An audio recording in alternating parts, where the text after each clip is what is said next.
ဒီနေ့မဝင်းကားဘူဖေအဝစားမှာဖြစ်ပါတယ်လိုက်ရတော့အုတ်ဖိုကလူတိုင်းချစ်တဲ့ဒေါ်လာကြီးဖြစ်ပါတယ်ရှင်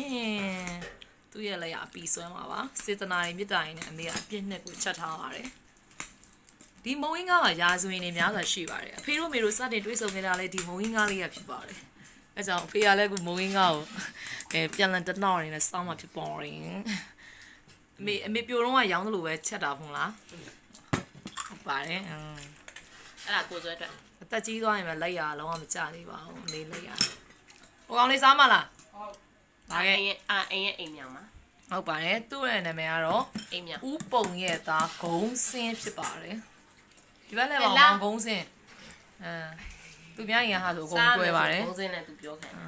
အငယ်လေးကတော့လှုပ်သွားနေတော့မလာသေးပါဘူးဒါကတော့ရက်ကွက်ကြက်တီဆောင်အလှပကြီးလေးစိန်ရမင်းသူဖြစ်ပါတယ်လို့စားတော့ရတယ်စားတော့ကောင်းပါအခုနောက်ခံစကားပြောပေးနေရတော့တိန်လုံးရဲ့ favorite ချိုင်းလေး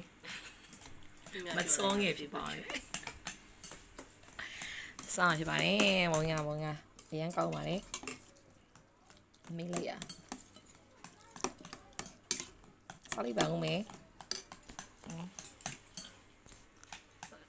အချင်းနဲ့ကိုစားနေပါတယ်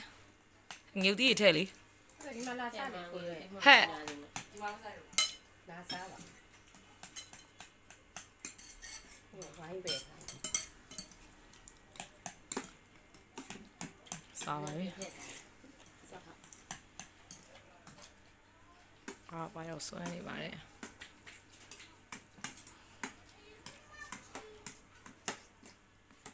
မမြင်တော့မဟုတ်ပါဘူး